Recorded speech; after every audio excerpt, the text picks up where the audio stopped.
मैं तुम सा कोई दूसरा राजा नहीं, पर हे राजन, मैं तुम्हें ऐसे 4 वीर भेंट करूंगा जो तुम्हारी आज्ञा से कहीं भी आ जा सकते हैं। वो सूक्ष्म से सूक्ष्म और दीर्घ से दीर्घ हो सकते हैं। जब भी तुम्हें उनकी जरूरत हो, बस एक आवाज देना, वो चारों हाजिर हो जाएंगे। इतना कहते हुए उस इंद्र के दूत ने वे 4 वीर राजा विक्रमादित्य को भेंट कर दिए। कहते हैं तब से राजा विक्रमादित्य को वीर विक्रमादित्य के नाम से जाना जाने लगा। राजा वीर विक्रमादित्य के वापस आने से संपूर्ण उज्जैन नगरी ने खुश हो भगवान श्री राम के आगमन की ही तरह विक्रमादित्य का स्वागत भी घी के दिए जलाकर किया।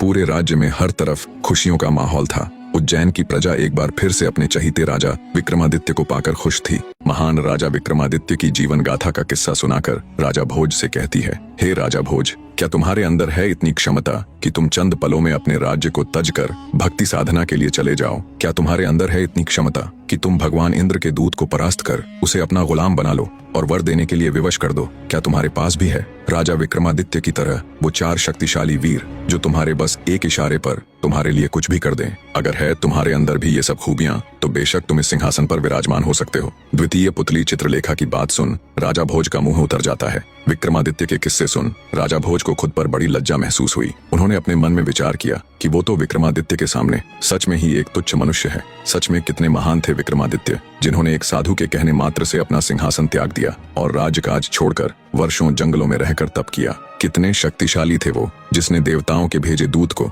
चंद पलों में अपने सामने झुकने पर मजबूर कर दिया। ये सभी विचार करते करते उन्होंने सोचा, पर अब तो विक्रमादित्य यहाँ नहीं है, अब तो उनका समय नहीं है। ये समय मेरा है और मुझे पूरा अधिकार है इस दिव्य सिंहासन पर विराजने का। आज का दिन भले ही बीत गया हो, लेकिन मैं कल अवश्य ही इस अलौकिक सिंहासन पर बैठकर रहूंगा। इन्हीं विचारों के साथ राजा भोज दरबार से चला जाता है। सिंहासन से निकली प्रथम पुतली रत्नमंजरी की ही तरह दूसरी पुतली चित्रलेखा ने भी भोज को सिंहासन पर बैठने नहीं दिया। अगले दिन फिर से तय समय पर सभी राजदरबारी राज दरबार में उपस्थित हो गए। राजा भोज फिर से मन में एक नई उम्मीद लिए सिंहासन पर बैठने को उतावले हो उसकी तरफ बढ़ते हैं। पर जैसे ही वो सिंहासन के पास जाते हैं, एक बार फिर से उस दिव्य सिंहासन से एक रहस्यमयी पुतली प्रकट हुई, जिसका नाम था सत्यभामा। राजा भोज को सिंहासन की तरफ बढ़ता देख तीसरी पुतली सत्यभामा गरजती हुई बोली, रुकिए राजा भोज, इस सिंहासन पर बैठने से पहले ये तो जान लो कि क्या तुम इसके योग्य हो भी कि नहीं। जिस महान व्यक्ति का ये सिंहासन था, क्या तुम भी उसके जितने योग्य हो? पुतली की बात सुन राजा भोज के कदम एक बार फिर जहाँ के तहाँ रुक जाते हैं। सिंहासन से निकली तीसरी पुतली सत्यभामा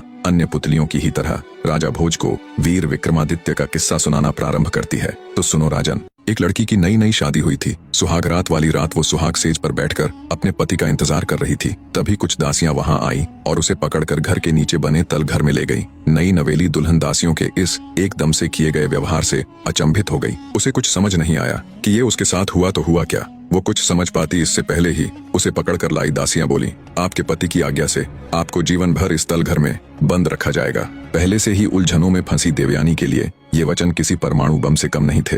अचंभित होती हुई वो उन दासियों से बोली, ये आप क्या कह रही है और मुझे क्यों इस तल घर में बंद करके रखा जाएगा? मैं बहू हूँ इस घर की, क्या मुझे यहाँ बंद करने के लिए विवाह करके लाया गया है? मेरे पति कहाँ है? मैं उनसे अभी की अभी मिलना चाहती हूँ। देवयानी की बात सुन दासियां बोली, माफ करे बहू रानी, पर आप उनसे अपने इस जीवन में तो कभी नहीं मिल पाएंगी। दासियों की बात सुन नई नवेली दुल्हन यानी देवयानी के सब्र का बांध टूट गया। वो गुस्से से बोली, ये मेरे साथ क्या व्यवहार हो रहा है? तुम सब ये क्या कह रही हो? आखिर मेरा अपराध क्या है जो मुझसे इस तरह का सलूक किया जा रहा है? तब उनमें से एक दासी बोली, बहुत बड़ा अपराध हुआ है आपसे बहू रानी। सुना है विवाह से पूर्व आप कहा करती थी कि पुरुष की अपेक्षा स्त्री अधिक चतुर और बुद्धिमान होती है। दासी की बात सुन गुस्से में देवयानी बोली, हाँ बिल्कुल मैं ऐसा कहा करती थी और अब भी कहती हूँ कि स्त्री पुरुष की अपेक्षा अधिक चतुर और बुद्धिमान होती है। नई दुल्हन यानी देवयानी की बात सुन दासियां कुछ कहती, उससे पहले ही उस लड़की की सासू वहां आ गई जिसने उसकी ये बात सुन ली। वो गुस्से से देवयानी से बोली, मूर्ख लड़की, तेरे इसी अभिमान का दंड अब तुझे जीवन भर मिलेगा। जिस दिन से मेरे पुत्र ने सुना है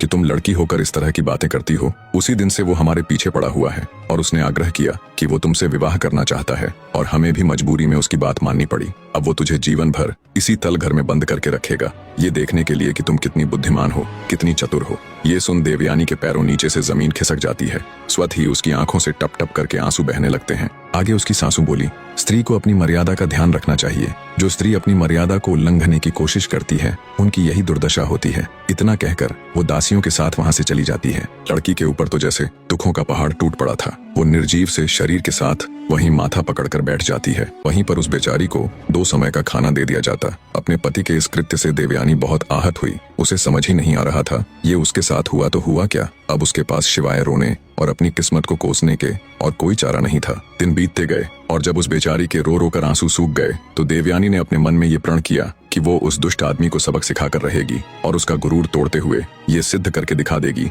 कि उसकी सोच सही है।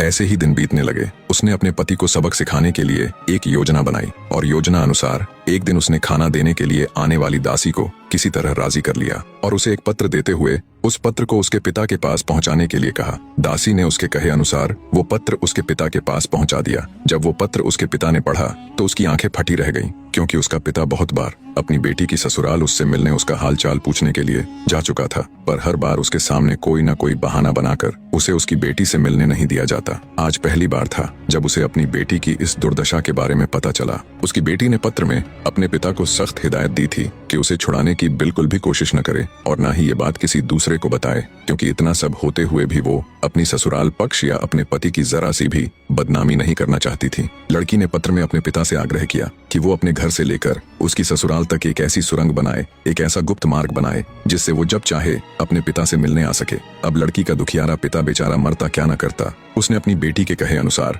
सुरंग बनानी शुरू कर दी और कुछ महीनों बाद वो इसमें सफल भी हो गया। एक दिन हमेशा की तरह लड़की बेचारी गुमसुम सी बैठी हुई थी। तभी उसे जमीन के अंदर कुछ ध्वनि सुनाई दी। कुछ ही देर में उस गुप्त मार्ग के जरिए उसका पिता उसकी आंखों के सामने था। बहते नेत्रों के साथ लड़की भागकर अपने पिता से लिपट गई। देवयानी का पिता उसकी हालत देख अत्यंत दुखी हुआ। लड़की सुरंग के रास्ते अपने पिता के घर आ गई। अब वो हर रोज उस गुप्त मार्ग से कुछ समय के लिए अपने पिता के घर जाने लगी। जाने कितने दिनों कितने महीनों बाद उसके चेहरे पर मुस्कान लौटी थी और उसने खुली हवा का एहसास किया था। अब वो स्त्री हर रोज उस सुरंग के जरिए अपने घर आने जाने लगी। स्त्री ने अपने पति को सबक सिखाने के लिए ग्वालन का रूप बना लिया और पिता की सहायता से नगर के बाहर एक छोटा कच्चा मकान बनवा लिया और कुछ गाय भी पाल ली। अब वो ग्वालन के वेश में अच्छी तरह से बन ठन कर अपने पति को रिझाने के लिए उसके आसपास रहकर, जहां वो अपनी मित्र मंडली के साथ उठता बैठता था, दूध बेचने लगी। आखिरकार जैसे उसने सोचा वैसा ही हुआ। उसके पति की निगाह उस पर पड़ ही गई। वो उसके रूप रंग पर इतना मोहित हो गया कि अब तो वो हर रोज उसके आने के समय उसे क्षण भर देखने के लिए वहां बैठने लगा। कई दिन ऐसे ही गुजर गए। तब ग्वालन का वेश धारण किए देवयानी ने खुद ही शुरुआत कर दी और एक दिन दूध देने के बहाने उससे बोली, दूध ले लीजिए ना मालिक, बस थोड़ा सा ही बचा है।